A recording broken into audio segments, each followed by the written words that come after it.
This week on Painting Lines. I'm kind of pissed here. Like, even though my bet hit, I still wanted Runa to win the match. How crazy dominant Zverev was. He only lost 5 points in the whole match on his serve. I think if he wants to have more success overall, he needs to have tournaments where he gets one or two wins, not just no wins or wins the tournament. Welcome to the Painting Lines podcast, your one-stop shop for all things tennis. Join Erik and Aidan in their discussion for updates on news and pop culture, and from hot takes to betting, they've got you covered. Ready?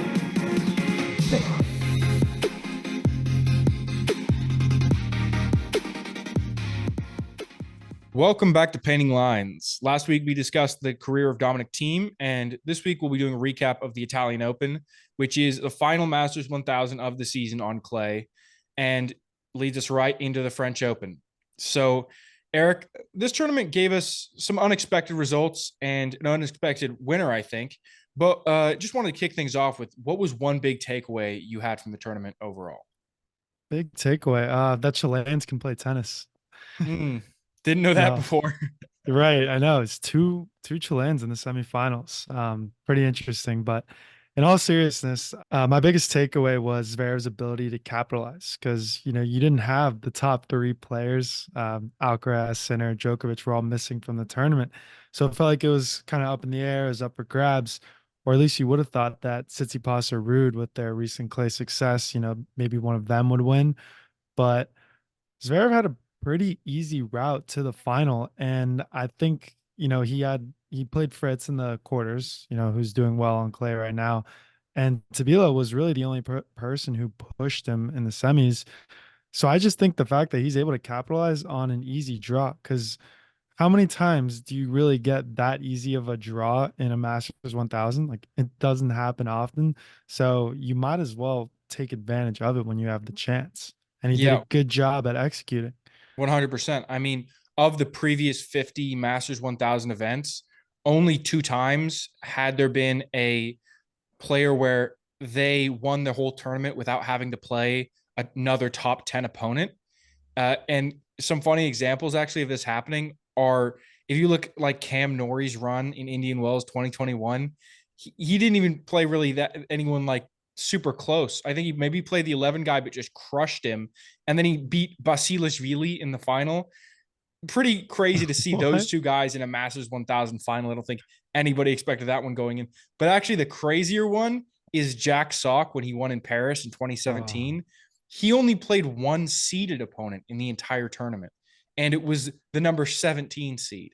So, yeah, these are guys that sometimes you get your chance, and if you seize it, you can get the Masters 1000. yeah, that Jack Sock stat is pretty interesting because you always associate, oh, he won Paris, he won the Paris Masters, but you didn't really get into his route and how he won it. Mm. That's funny. Yeah, so if we want to just kick it off here with the round of 128, it's kind of funny because when you have a big tournament like this, sometimes the round of 128 kind of seems just like an extra round of qualifying because all of the bigger guys just get a bye to the round of 64. So the only real matchup that I thought was of note here was Nadal getting a win over Bergs. And while he had a scare when he lost his first set, he kind of just found his footing, got into the rhythm, and then won the match. And while there were some good matches between kind of lower ranked guys, there was nothing really massively noteworthy that I thought that I saw. Yeah, that's pretty funny you said that. I feel like it's kind of that first round is the extra qualifiers. It's like when you're on varsity and the JV guys are playing the game before you and you're like casually watching them, kind of chilling out. Your game's not till later. So yeah, I think that's kind of the same here. Yeah, you're like, oh, I wonder who I'm going to play. Yeah, exactly. But yeah, so really, first massively like consequential round was that round of 64. First up, Djokovic, he's back. He kind of cruised over Mutet. Didn't really seem that close in that match, and it wasn't. So nothing really crazy there. Just wanted to mention that he got the win. And then really the first crazy match was Rude when he lost his match because he just completely disappeared. He won the first set 6-0 against Kecmanovic, and then just completely disappeared and lost the next two. Yeah, I don't know how many times someone wins the first set 6-0 and then goes on to lose the match. That is pretty disappointing. Yeah, I wonder if like you kind of get that situation where Kecmanovic is down and he's like, I'm just going to give up this first set. I'm just going to let him take it, and I'm just going to try in these next couple sets. And Ruud continues to put in effort in that first set and isn't Mhm. expecting Kecmanovic to kind of like step it up in those next couple sets. Yeah, that's a good point. It's either that or Rude just came out flying 1-6-0 and was thinking, "Oh, I got this. I got this in the bag." Because I feel like that does happen, especially when you're playing a lesser opponent and you jump out that far ahead. You basically are already thinking about what you're gonna have for dinner later that night. That's you're like, "Oh, I'll have this match done in 45 minutes, no problem." Classic So, tortoise in the hare situation. yep, exactly.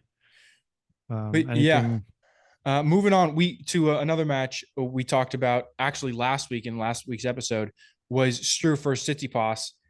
Really was just a tough matchup. I wanted to bring it up again just because I want to emphasize that this was just such a bummer for Struff that he faced Tsitsipas this early in the tournament, because we've seen Struff. He won a tournament on clay earlier this year. He's had solid runs on clay, and yet he plays a really top clay player in the round of 64, eliminates him early, and just a bummer for him. And was a tough match for Tsitsipas, but really just sucks for Struff.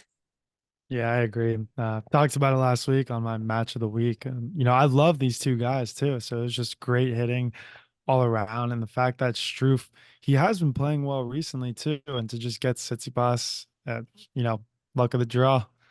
Yeah. That's exactly where that expression comes from. Yeah, or unluck of the draw. On luck of the draw. And Yeah, speaking kudos on to Tsitsipas though for getting through Struff. That's also, not the opponent you want to see that early on. yeah, exactly, not an easy match for him either. Mhm. But speaking of unlucky draws, Nadal had to play Hurkacz in the second round, so similarly a tough draw for him, and he kind of just got clobbered by Hurkacz. Like it was not very close. Yeah, if I remember correctly, I'm pretty sure Hurkacz took out Federer in his last Wimbledon too, Yeah, a couple of years ago.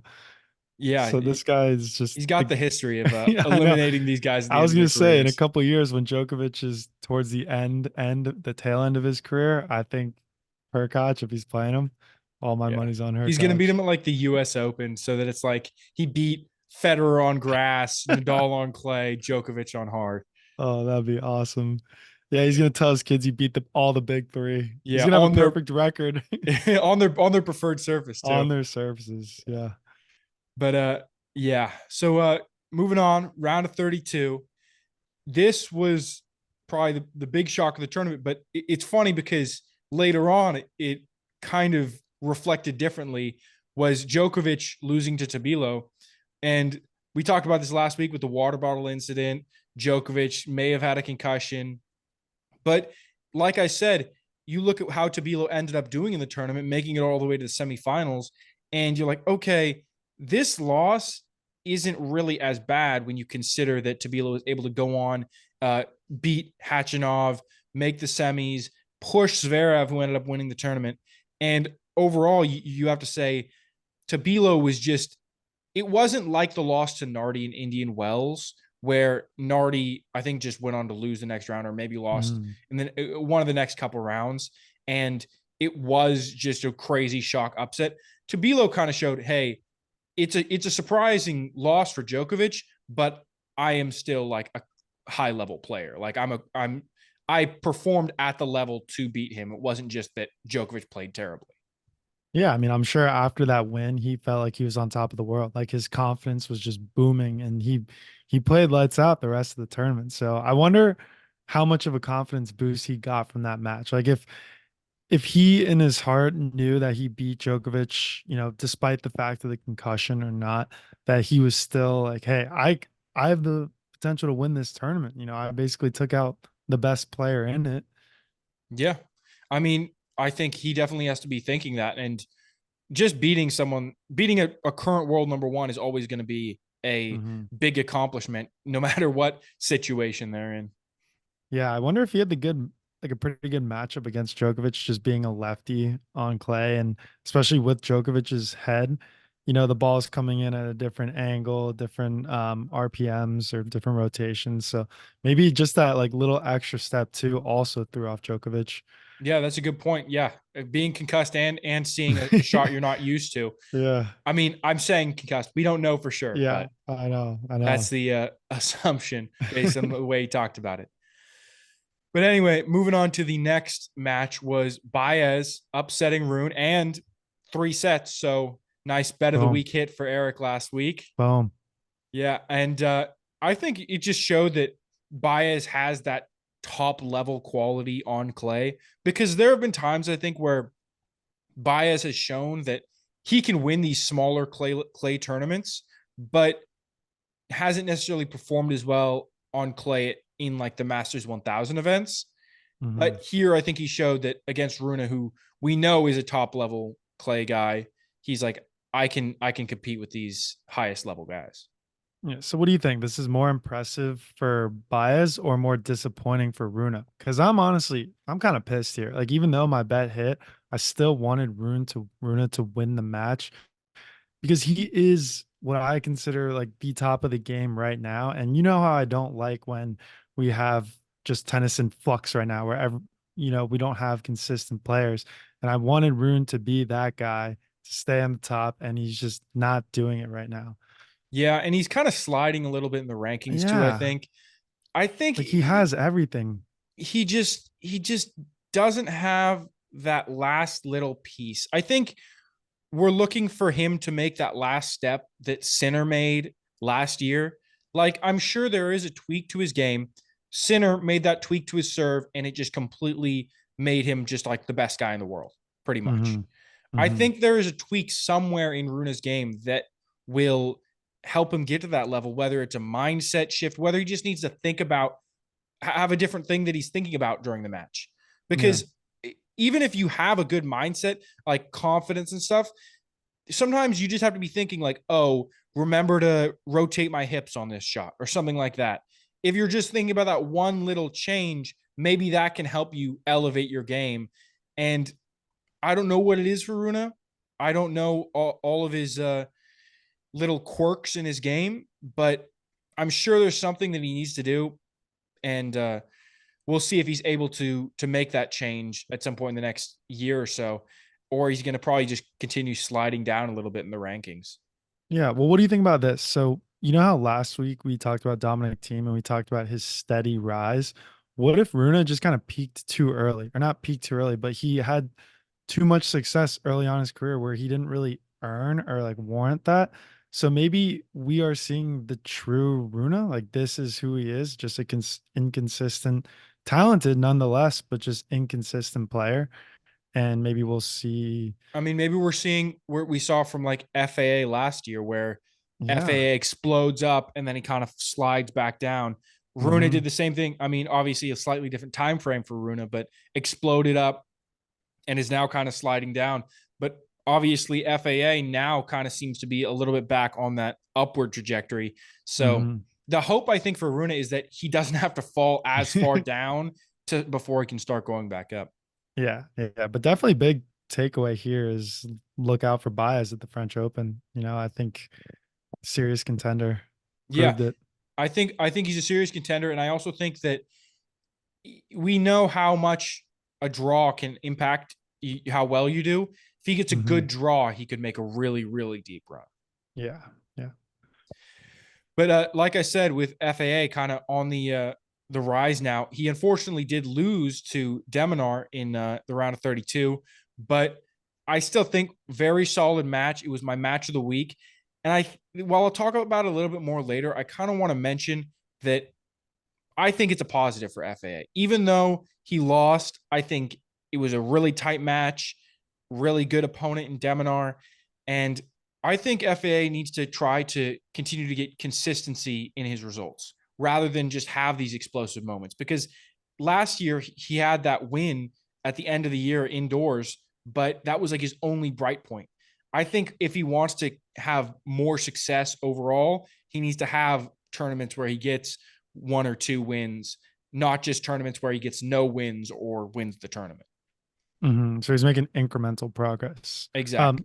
So what is he ranked now? Do you remember? Is it I think 15? I think he's like in the low 20s. Low 20s? Okay. So like him making it to the round of 32 here, is that, I know you said that he's doing the incremental progress. It's not bad, right? He can leave the tournament being like, okay, I got some more points. I won Yeah, a couple matches. I This is think good for him. I think it's a what I've talked about is like backing up your ranking in the tournament. It's like if Hmm. you're in the top 32, you want to at least make it to the round of 32. So when you're at kind of the low 20s where I think he is, you're kind of at a point where it's like if you make it to the round of 32, you're like, okay, I did what I was expected to, but you're hoping to make the round of 16 if you have like a decent matchup. Hmm. And he didn't really get a great matchup here. Deminar, obviously, very solid opponent, higher ranked than him. But I still think that it's a step in the right direction. Yeah, I feel like Deminar, if you're gonna push a match to 3 hours, like you said, or over 3 hours, you don't want to do it against Deminar. Yeah. Especially last week, FAA kind of had fatigue and kind of leg cramping in the final. So you already know if he's going the distance right now, he's probably not used to it since he hasn't really played or he hasn't won too many matches in the past. So he's just kind of coming in and he's not ready for those 3 hour matches. So, Yeah. someone like Deminar is just a machine out there. Yeah. And I think Deminar's kind of just trying to force that bad situation. I think I'll talk about it when I get into my match of the week, but Hmm. Deminar was definitely trying to force rallies long, and FAA was trying to shorten them as much as possible. And when you look at how long the match went, you can kind of see who won that battle. Yeah. And then last matchup from the round of 32 I want to focus on is Rublev falling to Mueller. So obviously both of the Madrid finalists out in this round.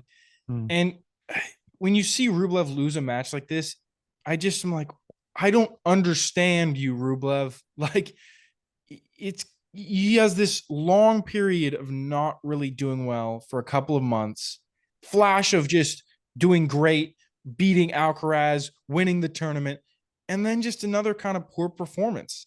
And you're like, what do we expect from you? Like, it's really tough to know what he's going to do in these tournaments. I agree. I really thought after last week that we were going to see like the flip of Rublev and start to see him possibly compete for a Roland Garros title. But after this, I'm not too convinced. I'm just kind of going back to his streakiness. Yeah, 100%. 100%. Mhm.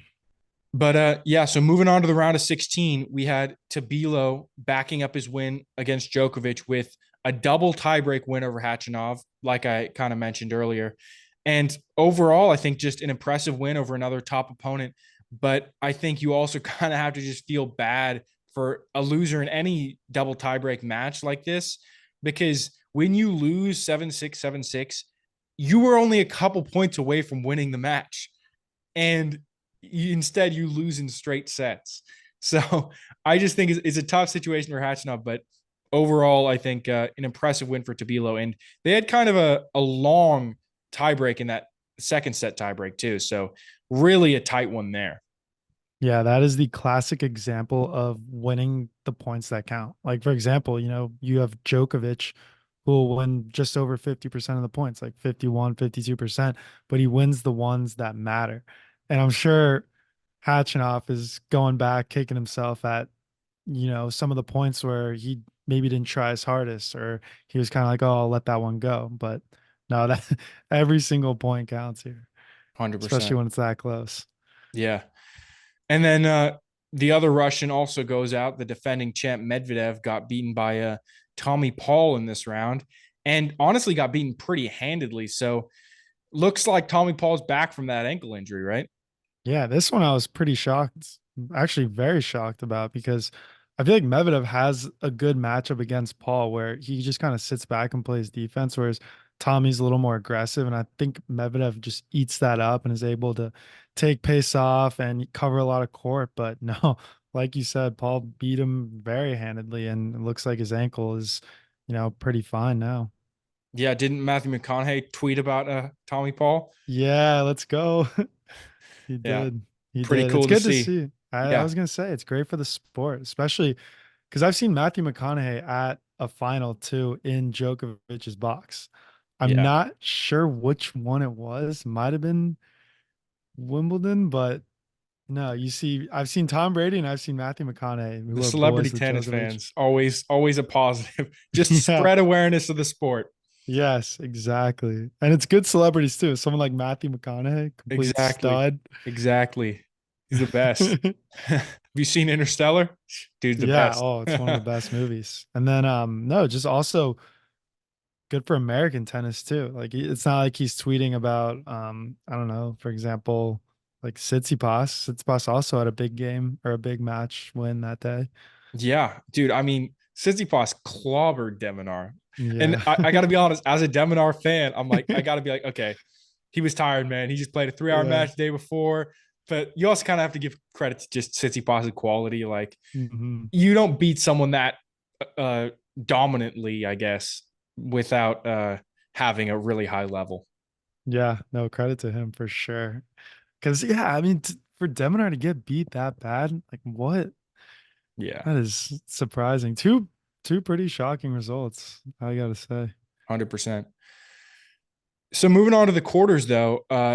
First up, we had a kind of odd matchup here, which was Tabilo versus Zhang, and we haven't really talked about Zhang's run, which is shocking for a guy that's in the quarters.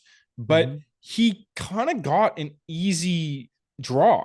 Like he beat Shelton and Manarino, who are good opponents, but they're not crazy. Like you're not insanely shocked when you see them lose earlier on in the tournament. And then you see him come up against Tabilo and kind of just a bread and butter win for Tabilo. You just got one break in each set, got it done, and you're like, okay, that was a weird matchup to see. That's like a matchup you would expect to see in the round of 64, and instead you're seeing it in the quarterfinal. Yeah, Zhang just kind of flies under my radar. Like I don't know why, but I kind of expect him to win. Like because he's a good player, and when I saw him, making his run, I was just kind of like, oh yeah, I mean it's Zhang. Yeah. I was not surprised. I don't know why. Is it? Yeah. I think it's exactly what I said. Like it kind of goes into the what we expect from Manarino and Shelton too. It's like Yeah. we're not shocked if they lose relatively early. Yeah. And so when you see them lose to Zhang, you're like, okay, Zhang's a good opponent, Yeah. and they're not always the most consistent guys. And then he beat, I think, Montero maybe Yeah. Who's also, been playing great tennis, 100%, but but not also isn't like the nothing highest ranked crazy. guy. Yeah. Yeah. Yeah. I'm pretty sure he's playing qualifiers right now for Roland Garros. I don't think he's top 100, right? I'm not sure exactly what Yeah. his ranking is, to be Yeah. honest, but Yeah. and then similarly, like in terms of score, we had Fritz versus Zverev, which like this match, I didn't really have any big commentary on it because it was a pretty bread and butter win for Zverev. Like just got a couple breaks in the match and got it done. Yeah. No, I know. I was hoping for a better match here. I'm not gonna lie. I was excited. I don't know. I didn't know who I wanted. I know we were kind of talking about this before. Remember, you wanted Fritz. I kind Yeah, of wanted Zverev. I feel like Zverev needed a win more than Fritz. Granted, Fritz definitely needs titles, but Zverev, I feel like out of that era or out of the like him, Medvedev, and Tsitsipas and Rude, I just kind of wanted him to excel, like him to get a title again. Because it's been yeah, a while. And I think when he's at the top of his game, tennis is also more interesting, more fun. yeah. The funny thing is with Fritz is while he does have his inconsistencies, he really does seem like the most kind of consistent American. Hmm. Like if you're looking in the quarterfinals of a tournament, it's like who do you expect of the Americans to be there? It's definitely Fritz, but maybe Tommy Paul, based on how he's playing this year, can start to take over that title and maybe become the top American. Yeah, no, Fritz, he just goes to work, man. He's consistent. He's collecting quarterfinal paychecks. Like he's not winning titles, but he's making it deep. He's making semis, making Exactly. titles. It's a 9 to 5. Yeah, exactly. uh, Maybe he gets to spend some time in Rome with his girlfriend after, yeah, exactly. eat some Uh, good pizza, drink nice wine. Exactly, for sure. And then another quarterfinal matchup was Jari versus Tsitsipas, and Jari beat him. He got these timely breaks in this match. He broke him at 6-5 in the second and 4-5 in the third. So it was a big win for him where he came back and he got this win in this match with just knowing when he had to win the points and getting it done in those critical moments. Yeah, I don't know if you saw Tsitsipas's dad during this match, but I would have, if he wasn't my dad, I would have fired him. Like, get him out of the box. He was so negative and distracting, just not really encouraging. I feel like you see it a lot with Tsitsipas and his dad, but this one was really, really evident. I don't know how he's gonna keep going. Yeah. That's I just feel like you how don't to, how want to that. not. You don't want that Oh, negative I know. energy It's like in your a box. dude. Masterclass on how not to treat your son, who's a professional athlete. Yeah. And how not to like help someone win a match. Yeah, yeah, I know. Uh, Can't imagine those family dinners. exactly. He's like, yeah, well, if you had served out wide at 6'5". Yeah. Dad, you pass the Yeah. chicken? Yeah. Can you pass the No. chicken? No, I will. Can't do that motion. Like you couldn't do that motion in at 40-30 in the fourth set, Yeah. whatever. Only winners. Oh, Yeah. I think there's also rumors he's kind of back with Paolo, so maybe that's what Critical Badoza. news. Critical Yeah, news. critical news. Just wanted to put that in there. Saw Yeah. something on Twitter, He was video of them winning. in He was Monaco. winning until until he got back with her. And Damn that's it, why his my dad's futures so bet. pissed. I know my Roland Garros futures bet isn't looking good Yeah, as good anymore. exactly. Exactly. But then yeah, so the last quarterfinal was Paul versus Hurkacz. And this was really just an uncharacteristic match, I think, for these guys. There were 13 breaks of serve in this match. And there was this marathon final game where Hurkacz, who was down a break, he went up 40 love to break back, and he ended up having 6 break points in the game. But Paul ended up actually taking it in on the 4th match point. So really just a tense moment there for Tommy Paul, but ended up getting it done. Yeah, I feel like you see that. You don't see Hurkacz come in clutch in very like big moments, and I think that's kind of what's holding him back from taking his game to the next level. Um, but yeah, kudos to Paul. I mean, that's huge, and that shows how he's able to hang in big moments too, because a lot of players just fall apart. 100%. 100%. But yeah, so jumping into the semis, though, like you mentioned at the very beginning, we had these double Chilean semis, which it was the first time that's ever happened in a Masters 1000 event, which is pretty cool to see for that country. I mean, you get all the support of them on both players, I feel like. And the cool thing about it was that they were on opposite sides, so double the chance of a Chilean being in the final and the chance for there being a double Chilean final, which would have been really insane. So the match with Tabilo and Zverev, Tabilo jumped on him early, took the first set, really like dominated him in the first set. And then in the second, both players kind of just sat on their serve and it went to a tiebreak. And Zverev ended up winning the tiebreak, which I think kind of mentally affected Tabilo. Like he probably felt kind of like, oh, that was my best chance to win this match. And I think Zverev took advantage of that, went on to win the third at 6-2. Overall, in this match, I think Tabilo should have been more aggressive in that second set and tried to get a break, I think, harder. I feel like I said, they kind of sat on their serves a little bit in the second set. And I think that's probably because Tabilo was like, hey, if I can just get it to a tiebreak, I have at least like a much closer to 50-50 shot of winning this set in a tiebreak. And I think if he had tried maybe to kind of press the advantage when he was up and took that first set, he might have had a better chance of winning the match. Yeah, I like that analysis. I think this kind of goes back to what we had previously mentioned before on other episodes. But if you are I don't want to say worst player, but like the lower ranked player, if you're the underdog, I think you have to take more chances. And like you said, be more aggressive in trying to break serve because all things equal, you are not the better player. So if you try to kind of hang back, rely on your serve, like you in the long run, you will get beat. So I agree with you. I think you should have taken more chances here. Yeah, I think in that second set, like you said, taking more chances was critical because he also kind of allowed Zverev a chance to, even though obviously he was up, Tabilo had the first set and it goes to a tiebreak and there's pressure on Zverev. But now after 6 games of holding his serve, Zverev has kind of regained some confidence and has kind of settled into the match a lot more than he was after he got dominated in that first set. Yeah, he's in a groove. This also goes back to my hypothesis that whoever wins the second set tiebreak wins the match. I know it's not fully proven yet, but I'm gonna Yeah. get some I stats think here I sooner think or later. there's the funny thing is when we talk about that kind of hypothesis, it's like half the time we're saying it's disproven and half the time it's proven. I know I got to go back and just see like if it's over 50%, then I'll Yeah. be happy. Yeah. But no, 50%. this was a yeah, 51% Yeah, of the exactly. time if you win the second set tiebreak. Yeah. But no, dude, great match. I actually caught this in the airport right after my flight landed. I was waiting for my parents to get in because I was meeting them, and I was watching on my iPad, and it was one of those where if you're walking by and I'm just staring at my iPad and you're hearing like, yes, no, go for it. Like I was in that match. It was so tense. Yeah. Tavilo's dangerous on the run, man. He is so good with that slap forehand. Yeah. He's Pretty exciting. scary. Yeah, he's exciting, but good run for him. Comes to Yeah. an end.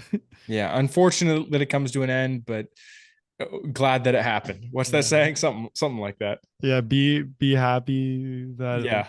I don't not remember what sad. it Be is. happy that it happened, not sad that it's over, maybe. Exactly. Exactly. Yeah. Something along those lines. Yeah, hope you guys feel free to comment. Exactly. But moving on to the second semifinal, Jari versus Paul. So first set, pretty standard, one break goes Jari's way, and then he goes up a break in the second. It kind of looked like it was trending towards him beating Paul pretty standardly, but then at 4-2, Tommy battles back, ends up taking the set in a tiebreak, and in the third set again, Jari goes up a break on serve, and Tommy, once again, he just refuses to give up a 5-3 and has this tough final game with Jari. Jari ends up going up 40 love. Tommy battles back, ends up getting two breakpoint chances. In the end, can't get it done, but really shows that Tommy Paul is not ever willing to be like, oh, I'm down 40 love. This game's over. He's like, no, no, no. I'm going to battle every single point. Yeah, he's a grinder. I wonder if it's one of those like because he has that Deminar athleticism where you can be less talented but more scrappy or scrappier and still get the same results. Does that make sense?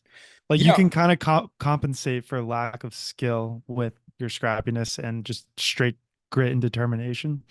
I mean, yeah. I mean, remember when Gil was on and he talked about how the comparison between Taylor Fritz and Tommy Paul is Tommy Paul has like the highest level athleticism. He has the top 5 player level of athleticism, just doesn't have necessarily the racket skills to be a top 10, top 5 guy. Whereas Fritz doesn't necessarily have that same athleticism, but he has incredible racket ability that lets him get into those uh, top level situations and be in the top 10 maybe. So yeah, Yeah. I think like you said, I think Tommy Paul kind of compensates for maybe not being as skillful by being more athletic than his opponent.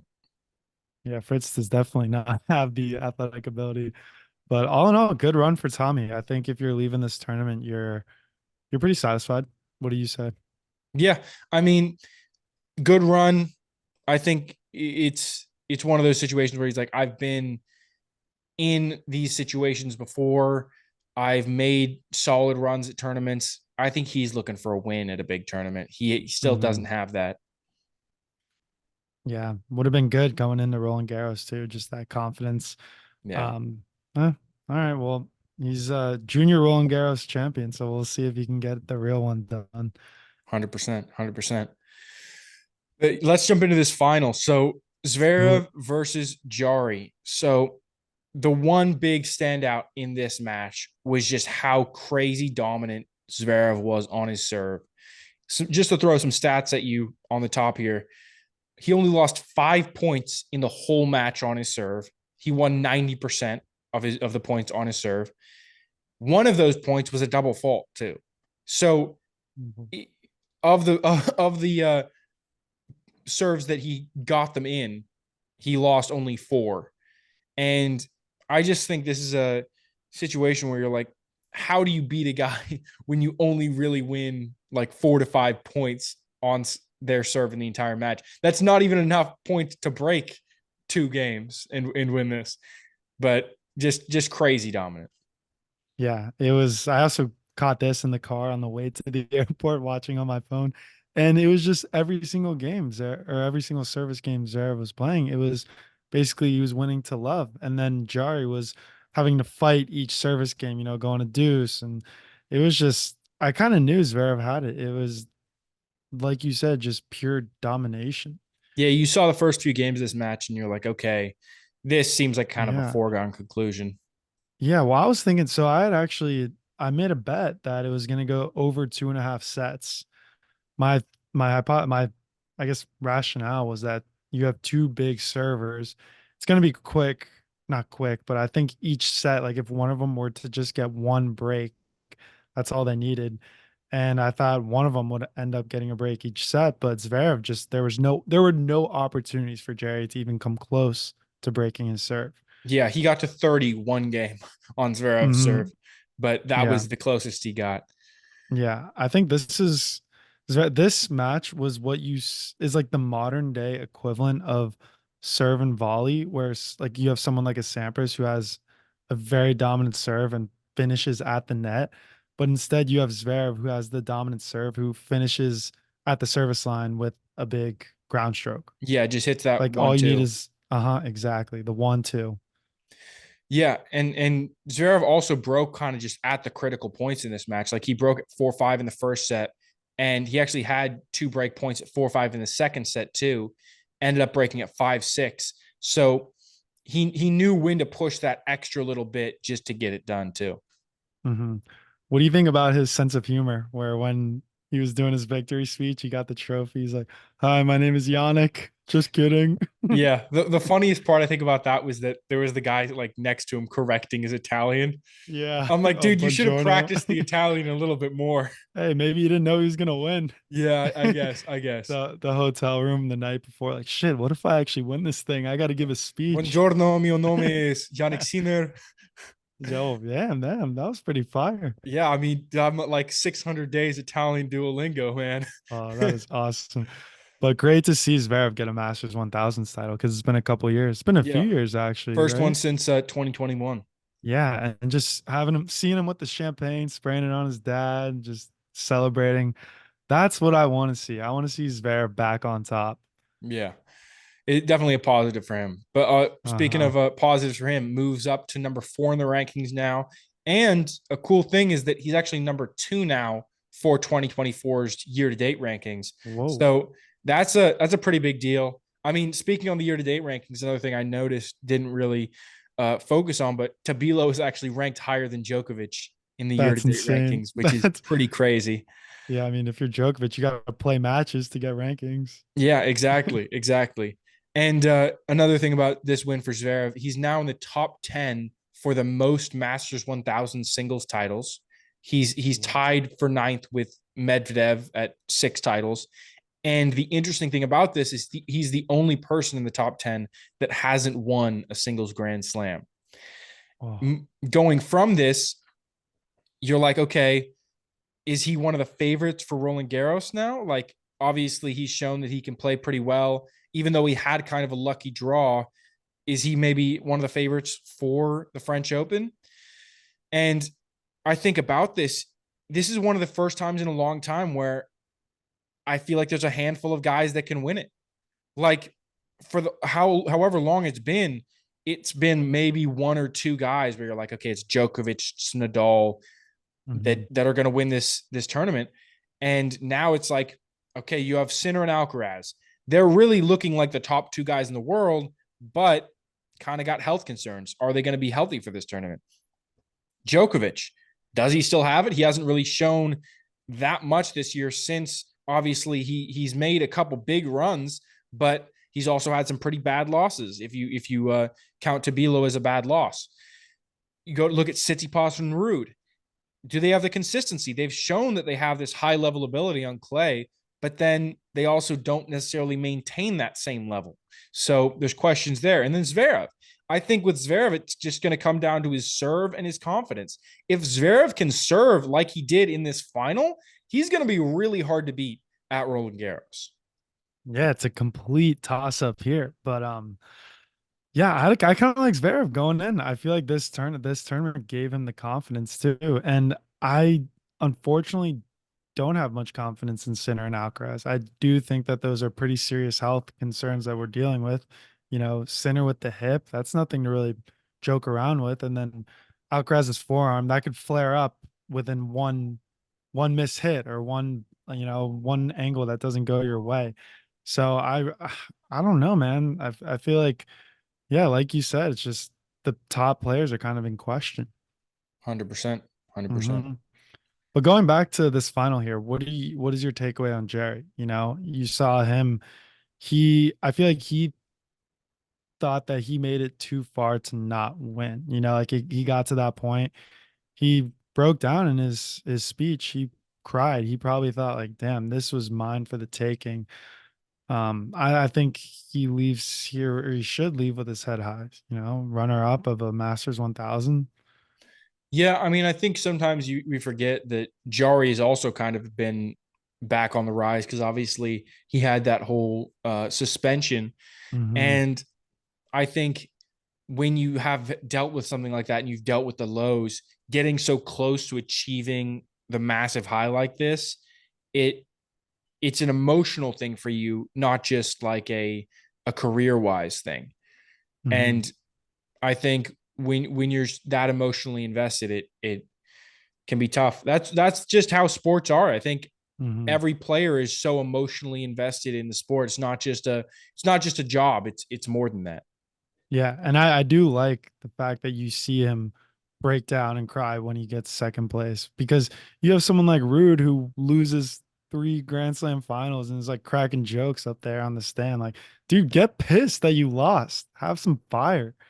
Yeah, I also think though it's like that's just a different way of dealing with it. Like I don't think Rude doesn't care. I think he cares a lot. I think he just his way of dealing with it is kind of putting on this sort of facade of Uh-huh. it's okay. It's how it goes. Someone has to be the loser.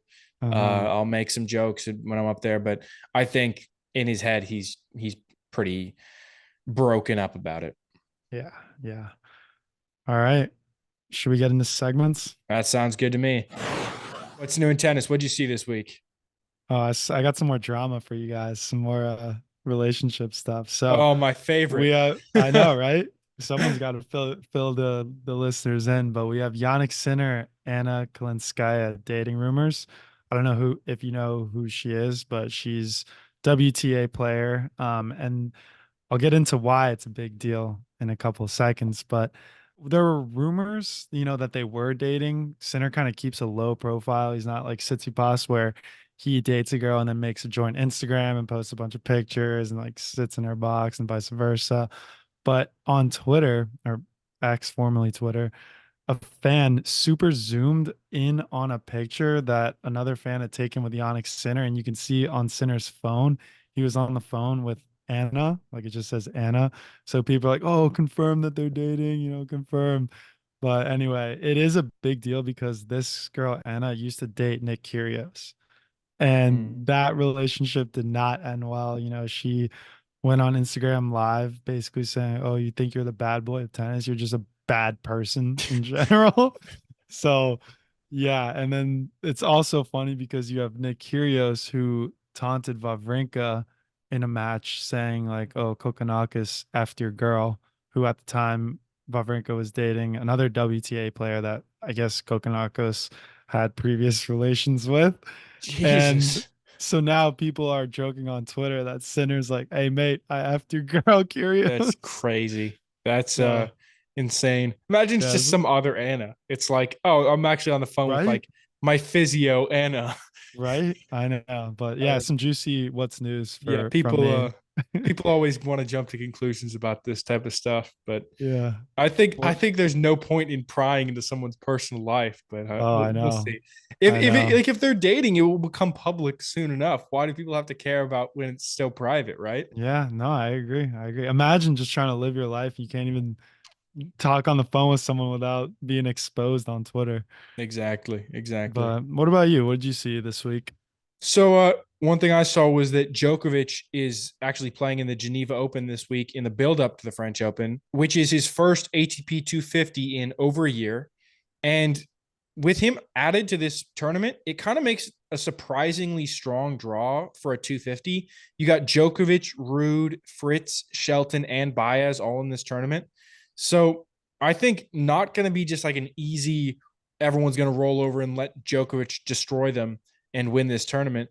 I think Djokovic wants to use this tournament as kind of a builder of confidence going into the French, but I think to an extent it could backfire. Like he could lose an early match and be like, "Ooh, I really Yeah. now have no confidence going into the French," because when you lose it on the biggest stage, it's like, okay, the bright lights, whatever, it's less of a big deal. It's like you were playing the highest level of tournament. Now it's like, even though it's a strong draw, it's not the highest level of tournament. And so if he loses early, you're kind of like, dude, what's going on?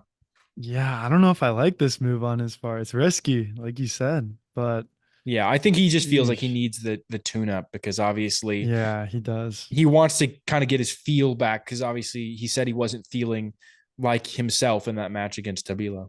Right. I'm sure his game plan was to win Rome or at least make it deep in Rome and then take the week off going into Roland Garros. But since he lost last week, he's already taken a week off. He, like you said, he needs to tune up. He needs to start playing. So I think it's either this or Lyon is the only other option, right? Unless Yeah, you take off. exactly. Huh. Exactly. All right. How about bet of the week? What'd you go for this week? Dude, bet of the week, I took Cebuchi Wild, the Brazilian, Thiago, minus 135 over Pedro Martinez. So this was kind of one I'm a little confused why Sable Wild is the favorite because Pedro is ranked higher. I think it's only because Sable Wild, the last time they had played, he won, so he has a 1-0 head-to-head record, but that was in a challenger. That was in Como. I just like Sable Wild and how he plays, and I think he's got a good matchup against Martinez because Sable Wild's pretty aggressive. Martinez isn't, and I think here in like an early round of a pretty just an ATP 250 that you kind of take as many chances, and I think um even though he will make a lot of errors, I think that the risks will be worth the reward here. So going with the Brazil. Sounds good. Sounds good. I don't know that much about Martinez, but I Hmm. think they say both Wild definitely has a high peak level. And Hmm. I always think that's a good bet to go for the guy that has the known high peak. Hmm. Exactly. And How about my bet you? of the week, yeah. I'm taking an exception. I usually always go the underdog bet, but Mhm. this week I saw that our boy Alafi Ayeni, who we had on the podcast, Mm. uh, is playing in the main draw of the Challenger in Kakredi in Georgia, and he's playing this guy Robert Strombachs, and he's minus 105 right now. He's actually still the underdog, but it's like so close in terms of matchup that he's minus 105. But I remember Alafi actually told us a funny story when he was on the pod about playing this guy before and had some drama with him in the match. But he ended up winning that match, and so I think Alafi has kind of got the mental advantage. He beat him last time, and so I think he gets it done. Yeah, that's awesome. Why don't you tell that story briefly? I mean, I don't remember all the details, but I do remember Alafia like had to take a bathroom break and had to like sprint off the court to get to the bathroom in like 60 seconds. And then this guy was like complaining about it. And then Alafia ended up coming back and winning the match. So Yeah, that's what I remember of it. But I remember they had some contentious moments. hey man, tennis is not just played on the court. Yeah, exactly. It's played in the mind. He owns some real estate in Strombock's mind. But yeah, hopefully Exactly. our boy Alafia gets a big win here. I'm That'd be definitely sick. gonna be Yeah. rooting for him. But yeah, so moving on to match of the week. So what'd you go for match of the week this week? Yeah, so I went with the Jari beating Paul match. We touched on it earlier on, but yeah, 6-3, 6-7, 6-3. So these are two of my favorite players on tour. So of course, this is going to be, my classic match of the week. And Tommy had the shot of the tournament here. So it came when he was down 2-4 in the second set. And Jari was just hitting punishing forehands, hit one to the deuce side of the court. So Tommy had to shovel this forehand out, barely made it, sliding. And then Jari followed it up with what should have been a put away volley to the ad side of the court. but Tommy ended up sprinting over there and hitting a one-handed backhand passing shot on the run that even got Jari's applause, where he just stopped, stared at it go down the line, and then just gave him a clap, which I always love to see players give other players kind of like the recognition and respect when they hit a notable shot. And I think that's just beautiful. It's when tennis becomes art. Like I think Tennis TV posted something about it, and it's just like, dude, it is beautiful watching that. So very entertaining match. I don't need to go into specifics here because we covered it before, but both players super athletic, got to show their amazing ability. Both are really good at the net, and I feel like not only in the aggressive position but also defensively. I feel like Jari's sneaky athletic for being how big he is. Mhm. All in all, just great match, very entertaining, and yeah.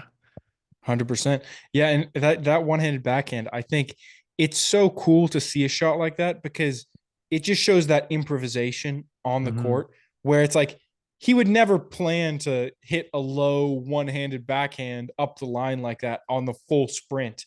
Yeah. But he had that situation. He was like, what's the best way I can deal with this shot? And it was like not even like it wasn't a slice one-hander. It No. was kind of topspin. It was just kind of like a punch one-hander. And he just got it right up the line, got it past him. It was, yeah, beautiful to see. Yeah, it's one of those shots where you can't, if you try with two hands, you're not going to reach it. So you have to go one hand. It's kind of Exactly. like JJ Wolf in Miami a couple years ago when he hit a lefty passing shot, lefty forehand, just because he can get it. Couldn't get two hands on it. But yeah, it's a Incredible. shot you don't practice that, right? Like there's no way, like you said, that was just instinct. He had to do what he had to do. Exactly. Exactly. But yeah, what about your match of the week? So my match of the week, like I mentioned, Deminar beating FAA. Scoring was 6-7, 6-4, 6-4. And so first set, FAA just came out of the gates hot, broke it love in the first game and got an early lead. Deminar ended up breaking back, but ended up losing in a tiebreak. Pretty standard second set. Deminar won by a break. But what you kind of saw as that second set went on, that he was kind of slowly breaking FAA down. And this was one of my overall takeaways from the match, is what you kind of started to see here, which was that you had one guy in this match, FAA, who was really trying to shorten the points because that's just how FAA plays. He's very aggressive. Mhm. He tries to win points quickly, hits the crap out of the ball. And on the other side, you have Deminar, who's like, I'm just going to try to drag these points out as long as possible and make you, even if you win the point, it's going to be tough for you. Mhm. And I think Deminar just slowly started to find more and more success in the second set. And then in the final set, actually, Deminar broke early in the final set, made it 3-1. All of a sudden, FA gets this momentum out of nowhere, wins 8 points in a row, ties it 3-3. But then at 4-4, he ended up double faulting the breakaway, and Deminar ended up taking the next game and the match. And this was a big point actually in the match because FAA's serve really let him down this match. It was like the opposite of Zverev's serve, which was just really dominant.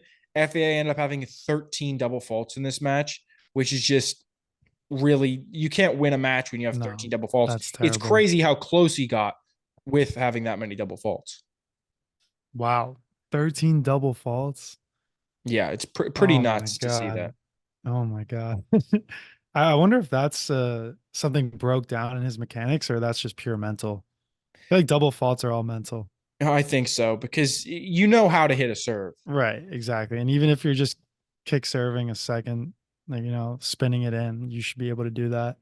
But Yeah. I wonder if Deminar's tactics, like you said, he likes to wear down opponents. If that's going to be sustainable in a Grand Slam 5 set setting, um, I could see him early on in the rounds, like trying to be more aggressive, end points earlier, end matches earlier. But then as you get later on, when he's playing better players, then he can switch back to like, I'm gonna wear this guy down because that's what he does best. Like he has the stamina to do that.